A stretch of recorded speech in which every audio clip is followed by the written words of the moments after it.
So again, after today's session is over, I will send the recording of the sessions that you have that for your reference. Again, my name is Rachel Scott. I'm the Learning Technologies User Support Trainer. But to kick off today's meeting, I would really like to spend some time talking to you about who you are, the program that you're teaching with, and what you are nervous about, excited about, anything that you have questions about regarding teaching with PCE and with our online technology. So I wanted to open up the first section of today's forum for you to tell us about yourself and for everyone in the room to introduce themselves. So whoever wants to go first, just dive right in. Okay, I can go first. My name is Mike Friedman, and I've taught in the past and have designed courses for UW Professional and Continuing Education, but that was like several years ago.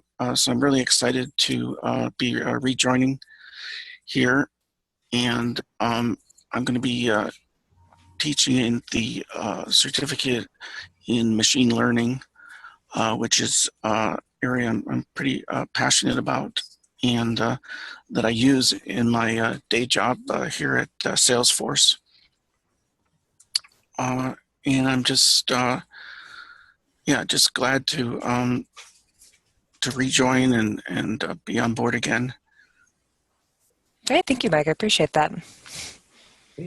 I'm happy to go next. My name is Scott Rinnan, and I am a graduate student at UW, and I'm going to be teaching one of the quarters of the Statistics and R class.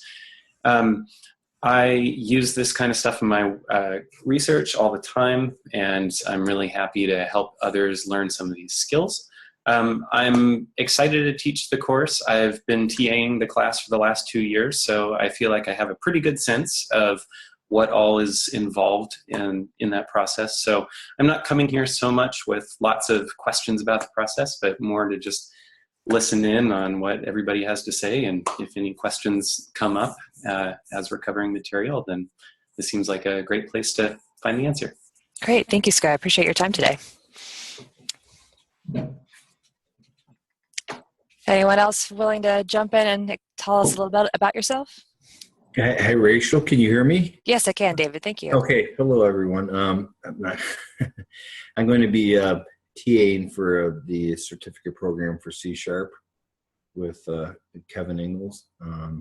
So looking forward to that. Have some questions, Rachel, about Zoom and all, about what we're going to do tonight.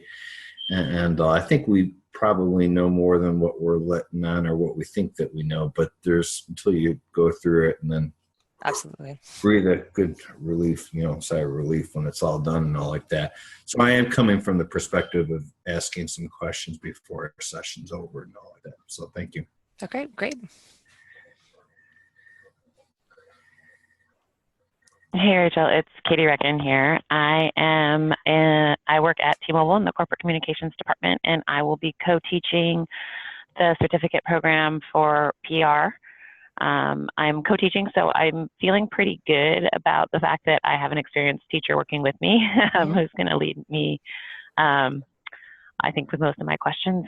But I'm interested to hear what we covered today. I think it might actually raise some questions I probably hadn't thought about, so hopefully that'll be helpful.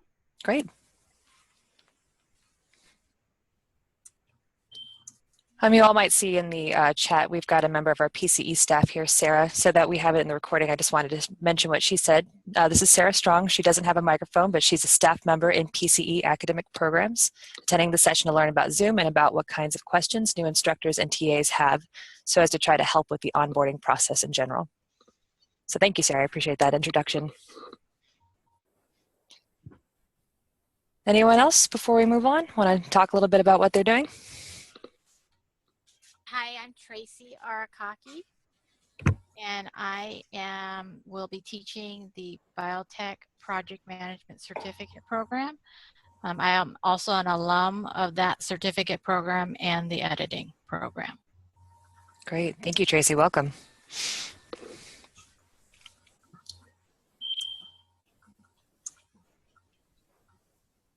So Nancy is introducing herself here in chat. She'll be teaching the exhibit design for the Museum Studies program, and so she's new and will have several questions for us.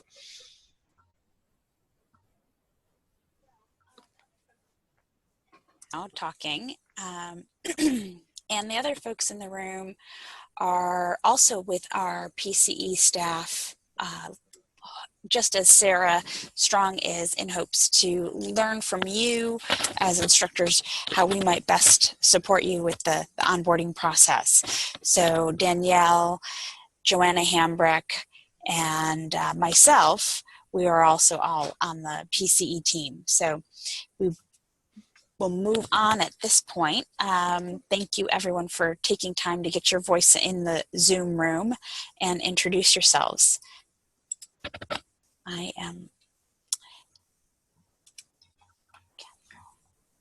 I'm Penny Cook Patterson, and I'm an academic excellence consultant with PCE. And our next slide is, before we actually, let me back up and say our agenda, not only to give you some data and information about who our students are and what your resources are here at PCE, we'll wrap up with at least 15 minutes of time at the very least for your questions. So diving in, our UW PCE statistics or demographics of who our students are. It's really interesting to know that the vast majority of our students have bachelor's degrees coming into whatever program they might be enrolled in. So critical thinking skills and capabilities there. They've been in the classroom before. They know kind of what it means to go to school. That said, 2/3 of our students, they come back working full-time. So they're pretty busy juggling life outside of work as well as life going back to school. 52% of our students have more than 9 years of professional work experience, so they're pretty savvy. They understand the working world and fairly busy, as I said, juggling it all. And 75% of our students are between the ages of 25 and 54. 60% of our students are women, and over 65% of our students pay for their programs by themselves and receive no aid from their employers or otherwise.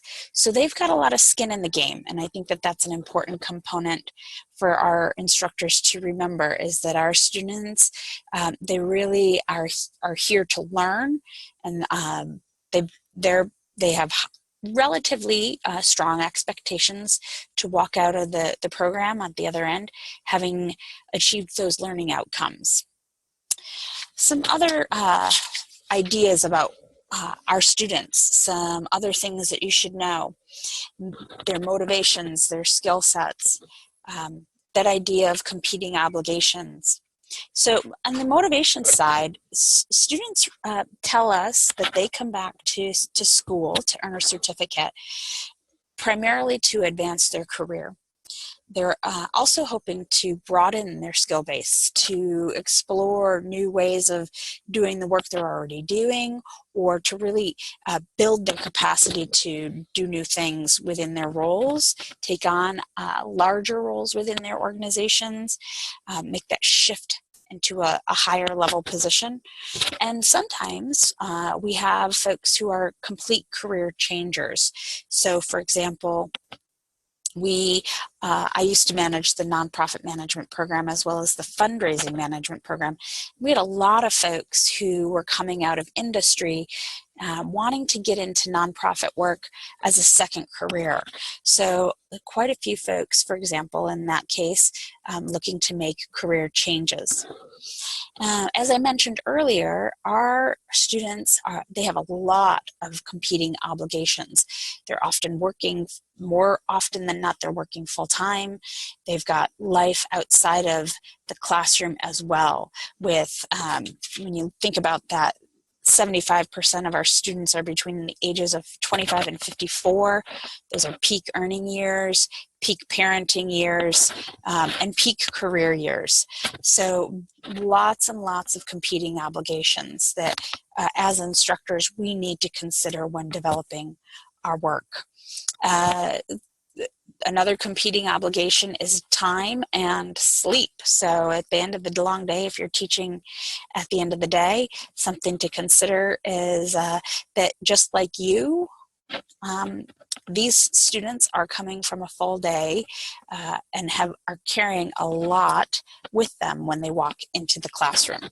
So any other thoughts there, Rachel, that you might contribute with regard to that others category there as you think about the instructor, or excuse me, the students that you've seen? Absolutely. From my perspective, since I'm focused on learning technology, we have a lot of different ranges of comfort with technology support. So for instance, Canvas is our primary LMS or learning management system.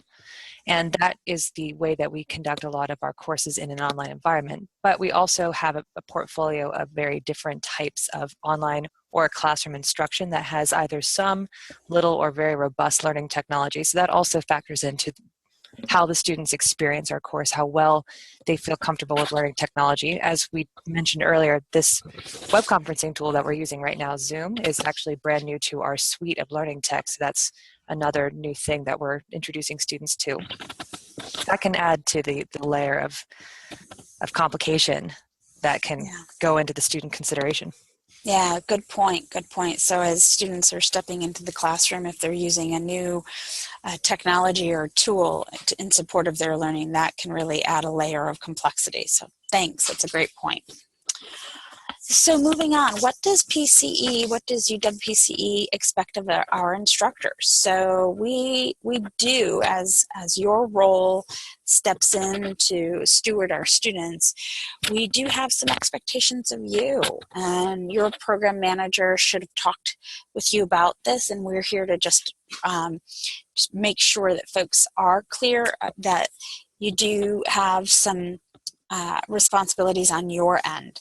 In particular, coordinating your course material with other program instructors. This is really vital to ensure that there's not redundant material, that you're all aligned on your learning outcomes, that that the instructor in course number 2 and course number 3, as long as it's important for them to know what has come before so that they understand where their students are at, where their students are coming from when asking questions. So that idea of coordinating with your other colleagues, with your instructors, is really important. The development of a syllabus. And ideally, very ideally, your program manager should have a copy of your program, or excuse me, your course syllabus. So to develop and submit that using our template, we do have a template, and I'll talk a little bit more about where you can get a copy of that template if you don't have one later on in our program. So this idea of feedback, students really, really value your feedback. And so if you have an assignment for them, either a written paper or a presentation, or some other deliverable that you have an expectation of, rigorous and constructive feedback on student assignments is really important, specific, so they understand how they might do the assignment differently or better next time. So really specific and constructive feedback. Evaluations. So we do evaluations for every single course that we offer here at PCE. And these evaluations are completed in the classroom if you're if you're in a classroom course, which most of you are, I believe. But all of these evaluations are administered near the end of the quarter. So the second to last or last course or meetup of your quarter. And we do ask that instructors administer those on our behalf. We find that when they're administered in the classroom, we get a better response rate. So please do, and you'll want that feedback too. So please do make sure you administer those in the classroom. Grades. Although the programs that you're teaching in are non-credit and pass-fail, we do require grades that include successful completion or unsuccessful completion of the program. So at the end of your quarter, you will be asked to submit grades, and this is a requirement of your role. Every program manager has a variety of meetings. We try to keep these at a minimum, and your program manager is likely already communicated with you about how many times a year those meetings occur. But we do ask that you do your very best to attend those required meetings. Those are your opportunity to, if we look back up at bullet number 1 there, the first bullet, to do that coordination work. So when you're all together, if you can spend some of your time doing that coordination. So do make it a priority to attend required meetings. And then other required paperwork. So we do require the I-9. You'll be receiving a paycheck from the University of Washington. We have a variety of different paperwork that needs to be completed in order for you to get paid, in order for you to get a net ID so that you can use our online systems, and so on. So do pay attention to any required paperwork, and if you need help or have questions about what you're receiving, your operations staff can certainly help you with that, and we'll talk a little bit more about the various resources that you have as instructors on our team. Okay. So we do also have, moving on, an instructor handbook that can really be a guide for you with regard to how to plan and teach your course, policies and procedures that we have here at the UW, and logistics and academic guidelines. This is a great tool for you. It's the web address is here right at the bottom of this slide, teaching.pce.uw.edu. And our password there. There's just a ton of great resources here on this website, and I do hope that you'll take 30 minutes to take a look at the handbook, the different tools and teaching resources that we have there for you. Okay. Great. Again, your support team. So in addition to your program manager, who is the person who hired you, may also have the title assistant director, but the overarching individual who is directing the content, the instructors, the advisory board for your program. Your program manager is really a great resource for you and your colleagues who are also instructing in the program. Your program coordinator, this is really the operational wheels that help you get all of the information that you need, help your students get all the information they need to have a successful quarter. So your program coordinator really is the day-to-day operations of making things tick here at UW PCE. And hopefully you know who your program coordinator is. If you don't, please feel free to reach out to your program manager and get that information. But you should definitely know by now. And then we've got a plethora of other great operational staff. And you'll see these email aliases down here, contracts@pce.uw.edu, and so on. Those are all important folks. So when you receive an email from contracts or payroll or evaluations, those are all emails that you should open up and take a look at. They're here to help you. They're here to help make sure you get paid. They're here to help make sure you get the evaluation results that you need at the end of your quarter, and so on. The very last item there, or last email alias there, the DL Tech Support at pce.uw.edu. If you are using your learning management system, which we'll talk about in a little bit, or if you're using any technology in support of your course, then this is where you would send a ticket to if you're having a problem. So for example, if you can't seem to gain access to your Canvas learning management system, which is your online course site, it's a great place to deposit your PowerPoint slides, your syllabus, communicate with your students. If you're having problems getting in there, contact our tech support at dltechsupport@pce.uw.edu. Before you move on, Penny, it actually is one small thing. It's actually DL Tech Sup, and we need to correct that. So I want to make sure people know it's SUPP, and we'll send a follow-up email with that correct email address. I'm sorry about that. So just ignore this part right here. Great, thanks, Rachel. Good Of course. catch. Okay, another resource for you is the MyUW page. So a lot of times our instructors are wondering, who are my students? And can I get my class list so that I can track attendance? Can I take a look at what my earnings are? Or where do I submit grades? And this is where you'll do that. So you'll see here at the top the myuw.washington.edu. And this is a place where you can log in and do a little self-service, particularly in terms of that grade roster and class list. You need a UW Net ID in order to get here. So that's an important component that is, if you haven't done it already, or if you don't have a UW Net ID, you'll want to make sure that you get that as soon as possible. It takes a couple of days to turn that around.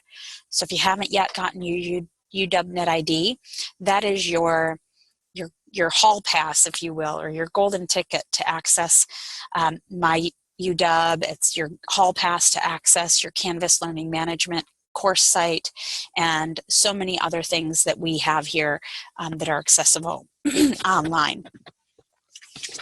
Okay. And then I mentioned earlier our resources website, our instructor resources website. So the earlier image showed you a little bit about our instructor handbook.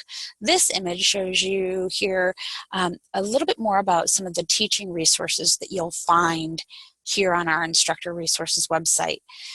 So links on preparing to teach, assessment and grading, and so on and so forth. So there's a great tools section there, and that's where you'll find templates for PowerPoints if you're going to have PowerPoint presentations in your class, a syllabus template that we ask you to use as well. And the reason we ask you to use these templates is that they're uniform from course to course, so that your students in course 1 for your C# program, for example, will have the same syllabus template in their second and third courses, so they know how to find things. So if you haven't already, please use those templates and tools in the instructor tools section of our resources website. Okay.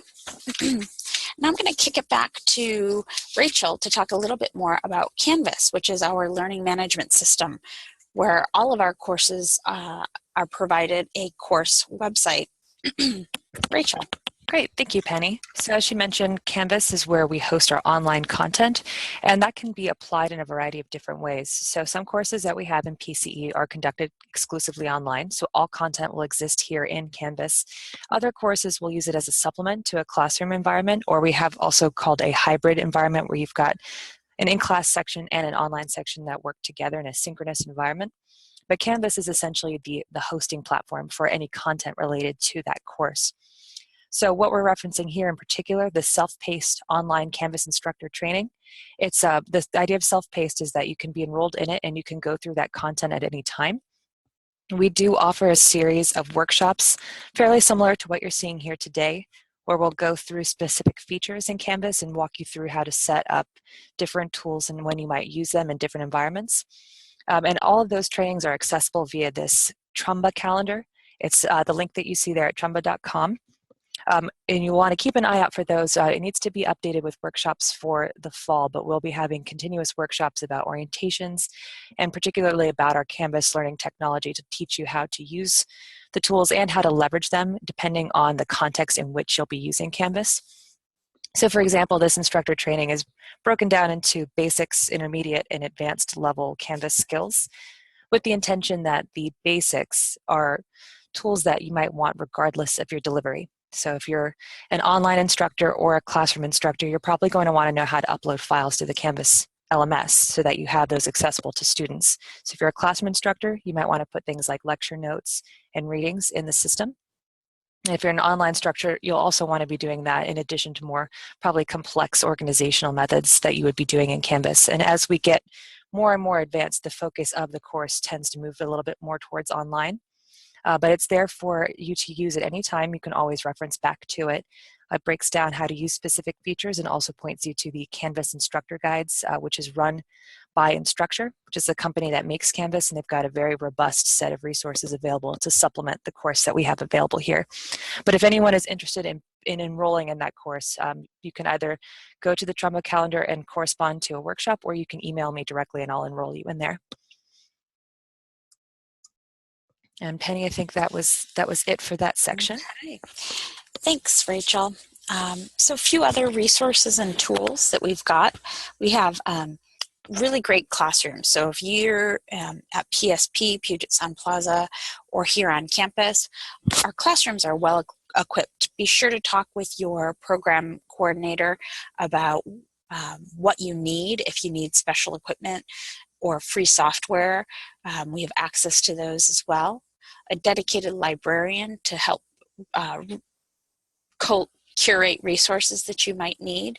And as Rachel talked with you a little bit about our Trumbo calendar, which is a lot of opportunities for you to expand your teaching capabilities and really grow your capacity as an instructor for PCE through a variety of workshops that we'll be offering this fall and throughout the academic year. Okay. So now the moment you've been waiting for, your opportunity to ask questions about who, what, when, where, why, whatever might be rolling around in your head. So you can either use the chat or you can just raise your hand and we'll go from there. And this is an open forum for anyone to ask any questions, so don't feel that you need to hold back. If it's a specific question, please do ask it.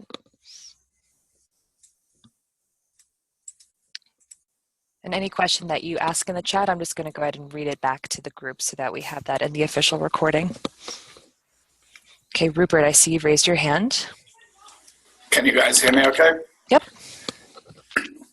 So I like the look of the Canvas system to look at materials. Will we be able to see the materials from the other instructors that are on our courses? Yes, you can. We can enroll you as program staff or as designers in your other instructor courses so that you're able to actually share content from one course to the other. The way it works in our system is if you're the instructor of record in it's called EOS, our database system that contains the student roster and the instructor information, you'll automatically be put into your course as the primary instructor, and Canvas calls that teacher. But we can add you if you need to see the course content from other instructors. As Penny mentioned, it's good to coordinate that with the other instructors in your program so that they're aware of why you're in there. But yes, that's definitely possible. Okay, great. And I'm sorry if I missed this at the beginning, but when you go, where do you go to get the UW Net ID?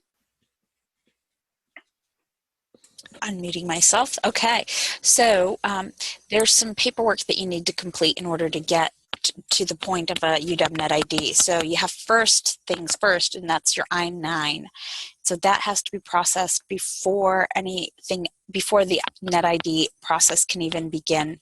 So that's the first piece. And payroll, you should have received information from either your program coordinator or from payroll directly with information about your I-9, copy of that, getting that taken care of, along with your contract. Okay, I'll just follow up with the program manager on this. Yeah, absolutely. And then once that paperwork has been submitted, you should receive a follow-up confirmation about creating the Net ID. So that communication comes after we receive the paperwork.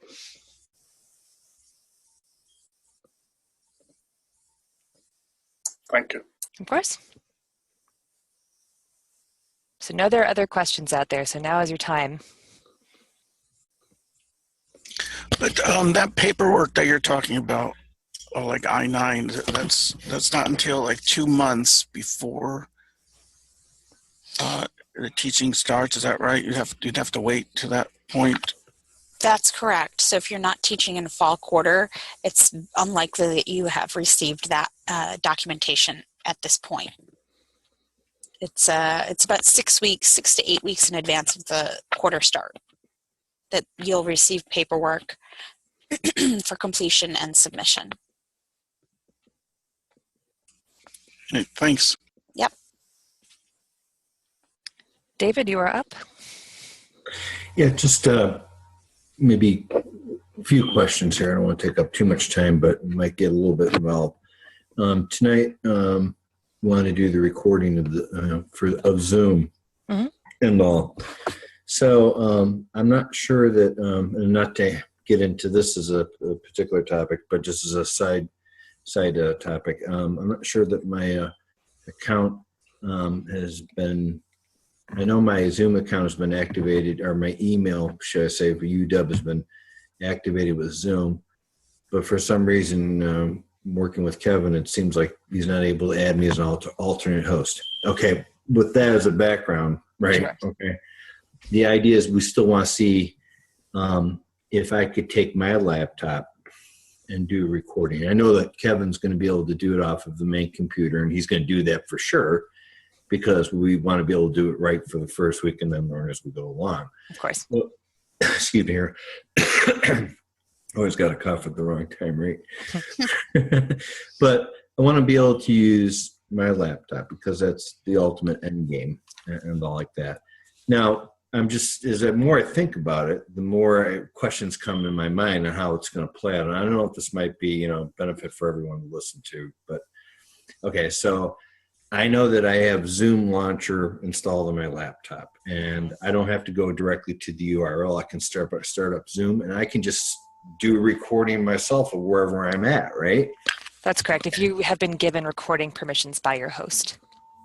Well, yeah, but like for example, okay, here's maybe something that I need to clear up in my mind. I could go ahead and at home here create a recording of what I'm doing, right? With the meeting, right? Did I just go ahead and create, right? And if that be the case, I could do that in tonight's classroom as well. It may not be with the official URL that Kevin has, but in order to just get a recording going, right? As long as I have Zoom open and it's recording onto my laptop, I get the same effect. That's right? correct. Okay, now that's not the official way, I suppose, because I'm supposed to do as an alternate host through the URL. Is that correct? That's the ideal workflow. That's correct. Okay, that's a side topic. Okay, so tonight maybe, and thank you for letting Rachel go through this, okay? Oh, of course.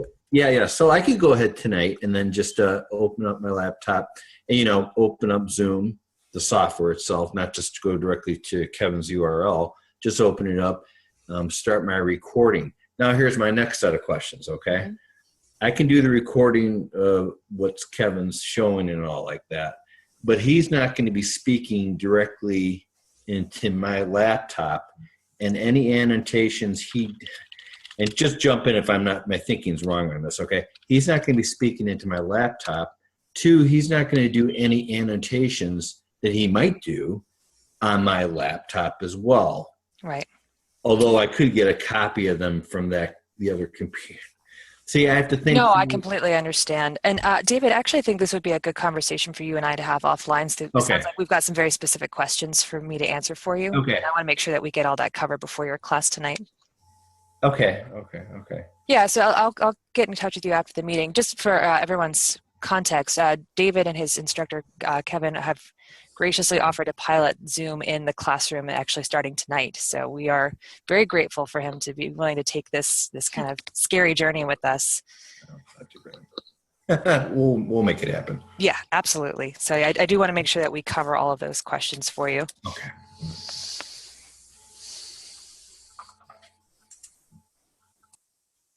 So are there other questions in the room from those who are all still here? Any other questions we can answer about orientation or about the resources that you have available to you, how you might access those things?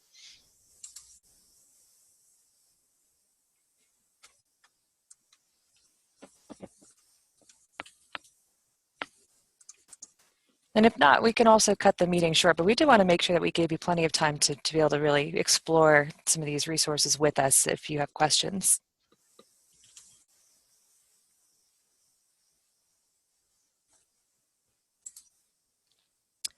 And Rupert's asking if I can send out the presentation with those links. Penny, would you feel comfortable with me sending out the PowerPoint?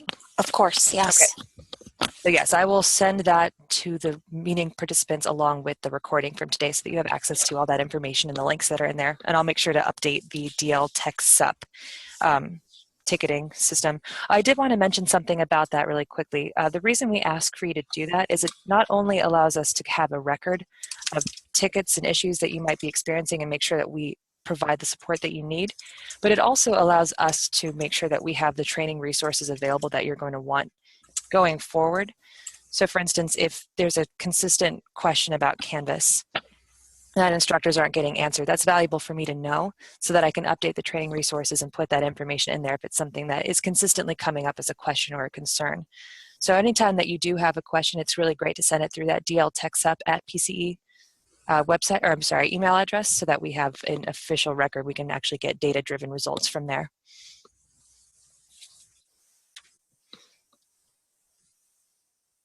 Penny, was there anything else that you wanted to add to the general conversation? Well, I do want to make sure folks just be on the lookout for more opportunities for trainings.